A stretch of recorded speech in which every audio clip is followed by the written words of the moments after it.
The rain poured down in gray sheets, soaking everything in its path, including the thin jacket wrapped around 10-year-old Liam.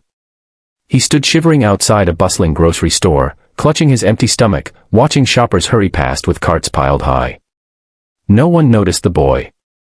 No one cared, until a kind face behind the register did.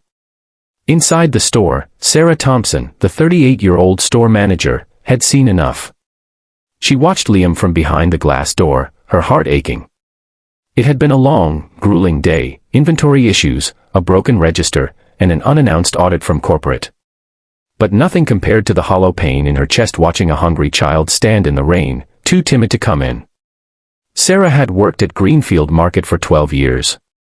She'd climbed from cashier to manager through grit, loyalty, and a genuine love for people. The store was more than a job, it was her second home. But none of that mattered when she made a decision that would change her life forever. She stepped outside, approached the boy, and knelt beside him. "Hey there," she said softly, holding out her hand. "You cold?" Liam nodded. He didn't speak, just looked at her with eyes far older than his years. "Come on inside. Let's warm you up and get you something to eat, okay?" 10 minutes later, Liam sat in the break room with a warm sandwich, apple juice, and a blanket draped over his shoulders. Sarah didn't ask too many questions, she could see enough in the boy's sunken cheeks and torn shoes.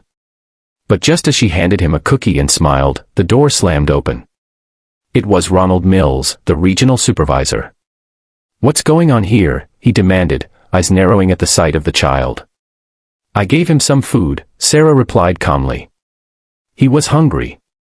"And you use store inventory?" "Without a transaction." "That's theft, Sarah." She stood, shielding Liam instinctively. "He's a child. He needed help. What was I supposed to do?" Ronald's voice was like ice. "You were supposed to follow protocol. I'm terminating your employment immediately." Liam watched as Sarah removed her name tag, her hands trembling. He tried to speak, to stop her, but she shook her head and smiled weakly. "It's okay," she whispered. "Sometimes doing the right thing costs something." Word spread fast. Within an hour, customers murmured about the firing, and several posted online about what had happened. One woman even recorded part of the confrontation.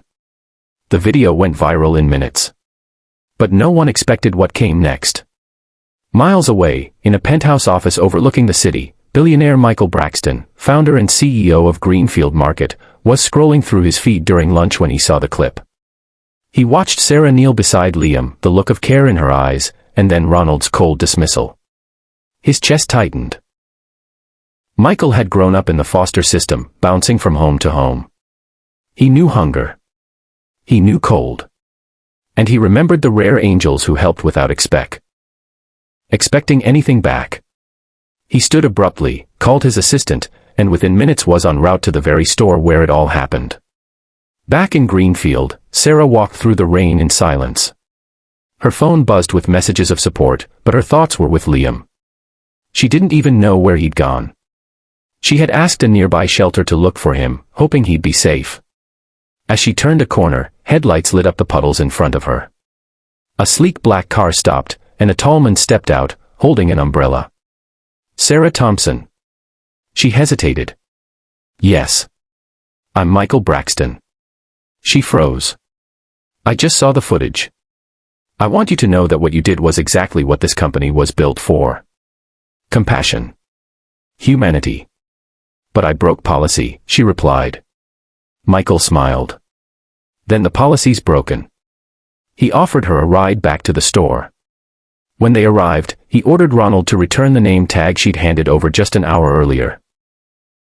Then announced, in front of customers and employees alike, that Sarah had just been promoted to Director of Community Outreach for the entire Greenfield company. "But I'm just a store manager," she said, stunned. "No," he replied. "You're the heart of this business." The crowd erupted in cheers. Tears streamed down Sarah's cheeks. But there was still one thing on her mind. "Liam," she whispered. "The boy, do you know if he's okay?" The answer came from the back of the crowd. A woman stepped forward with Liam by her side. She had seen the video and recognized him. He'd been staying in the same shelter. The shelter had come forward, offering him more permanent support. Michael Braxton promised to cover his education, housing, and meals from that day forward. As the rain cleared and the sun peeked through the clouds, Sarah knelt beside Liam once more. "You're going to be all right now," she said, hugging him tight. He nodded, this time with a smile. "Because of you."